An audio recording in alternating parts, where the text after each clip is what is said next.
ఈ ఎంఐఎం మూడు క్యాండిడేట్ పెట్టకపోతే ఏమైతుంది? తుర్కోళ్ళు అయితే మాకు ఓట్లు వేయరు కదండి, ముస్లింలు మా బీజేపీ ఓట్లు వేయరు కదా. హిందూ పోలరైజేషన్ అవుతుంది. హిందువులు మాకు ఓటేస్తారు, ముస్లింలు కొంతమంది బీసీలేమో కాంగ్రెస్ పార్టీకి ఓట్లేస్తారు.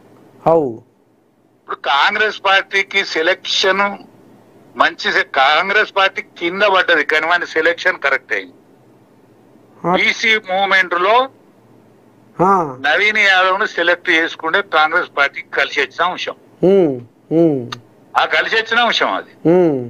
చిన్న శ్రీశైలం కష్టపడ్డా నిష్ఠురపడ్డా ఎవరికి ఆపద వచ్చినా సంపద వచ్చినా కూడా శ్రీశైలం కుటుంబం ఉంటది ఆడ.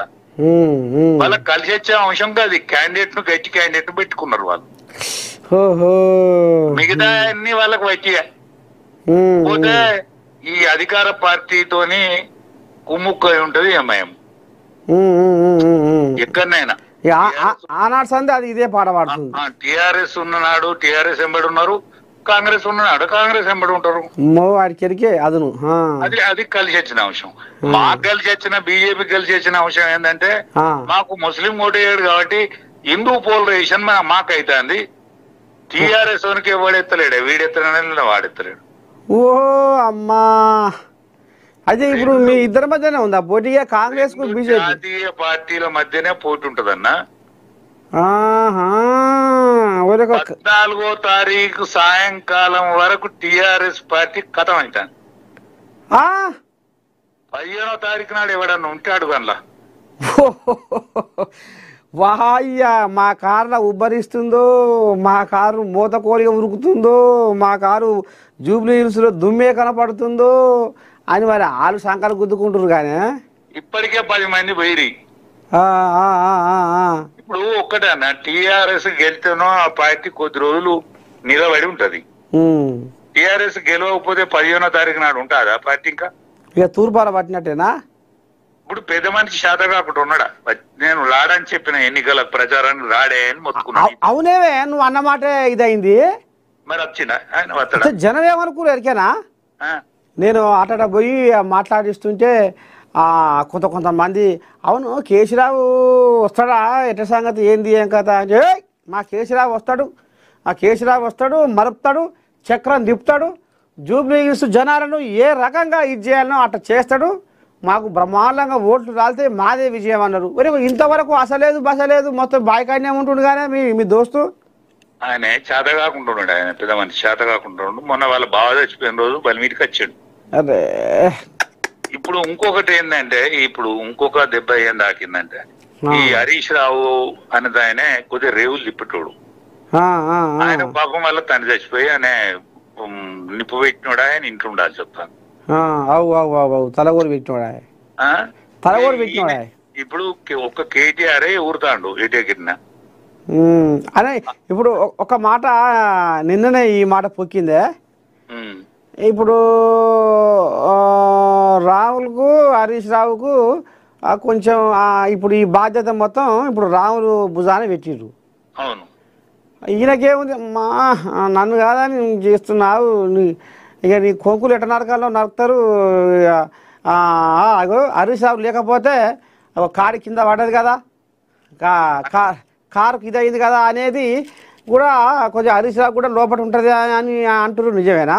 ఆయన ఉన్నా లేకున్నా ఆయనకు కలిసి వచ్చిన అంశం ఏంటంటే వాళ్ళ తండ్రి స్వర్గస్థులైండు. ఆయన ఆ కార్యక్రమాలలో ఉండాలి, పక్కా ఉండాలి. ఆయన ఉంటే మాత్రం కొంచెం వివరం చేసేటోడే.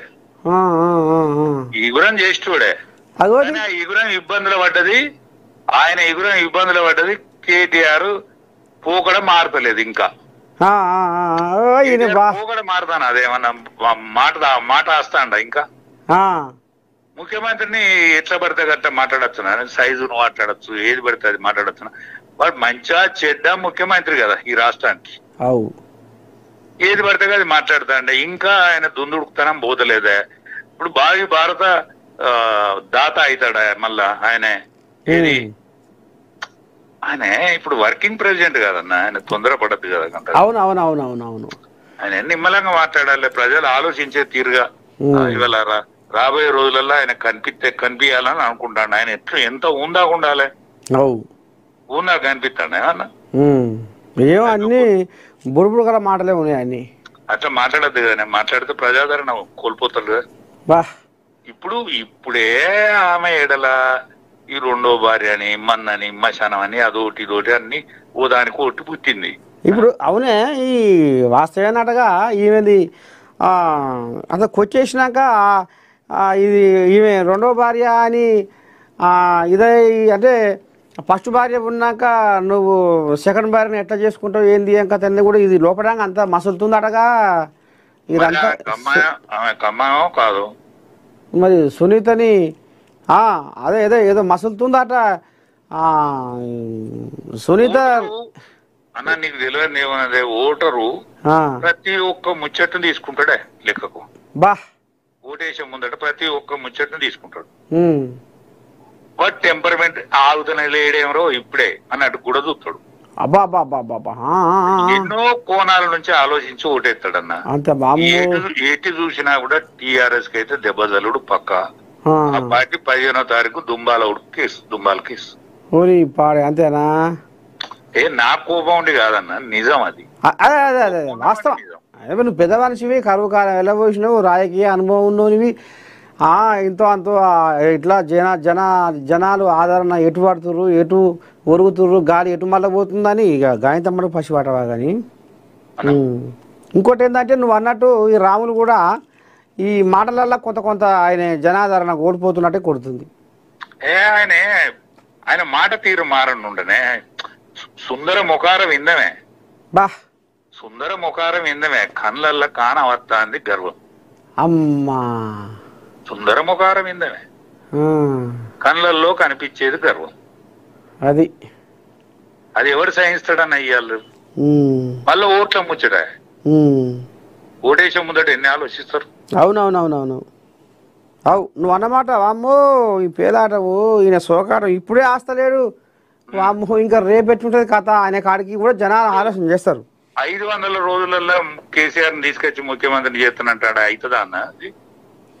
ఉన్న 10 మంది గోయిందా కొట్టిండ్రు, గెలిచిన వాళ్ళలో 10 మంది వెళ్ళిపోయిండ్రు. రేపు దబ్బున ఎటమటం అయింది అనుకో, ఎటమటం అయితే ఎవడు ఉండడు. మళ్ళీ ముఖ్యమంత్రిని ఎట్లా చేస్తాడు ఆయన? మాట్లాడే మాటకు దానికి అంతు పంతు ఉండాలి కదా. ఏదన్నా మేము బలమైన ప్రతిపక్షంగా ఉండి కొట్లాడతాం అనే మాట అంటే ఇవ్వడం నచ్చుతాడు. మేమే రేపు రాజ్యానికి వస్తామంటే ఎవరు నమ్ముతాడే? నాకు దోషణ ముచ్చలేదు కదన్నా. అంతే అంతే అంతే అంతే అంతే అంతే అంతే ఇక ఇంట్లో మళ్ళీ ఇప్పుడు ఇంటి పంచాయతీ ఒకటి పుట్టింది. ఇంటి పంచాయతీ ఇప్పుడు చెల్లె ఇక ఊరంతా ఒడ్డనే పెట్టుకుంటే నక్క తోకనే పెట్టుకున్నట్టుగా ఇప్పుడు ఆమె ఊరు వచ్చింది. ఇప్పుడు మళ్ళా ఆయన రేవంత్ రెడ్డి రేవు తిప్పుతలేడు. నువ్వు సొంత చెల్లెలు కన్నీళ్లు దూరుతలేవు, నువ్వు మా కన్నీ అందరు కన్నీళ్లు దూరుతానంటావు. ఎట్లా అంటా రేవంత్ రెడ్డి అది పట్టుకుంటావు. అది దొరికే ఈయనకు ఆయుధం దొరికే ఇంటోడు దాని మీద ఖండన ఏమని చేయాలి? దాని మీద ఖండన ఏమని చేయాలి? ఇప్పుడు ఆయనకి కుర్చీల పాటు వెళ్ళుకోవాలి ఆయన కోళ్ళగా.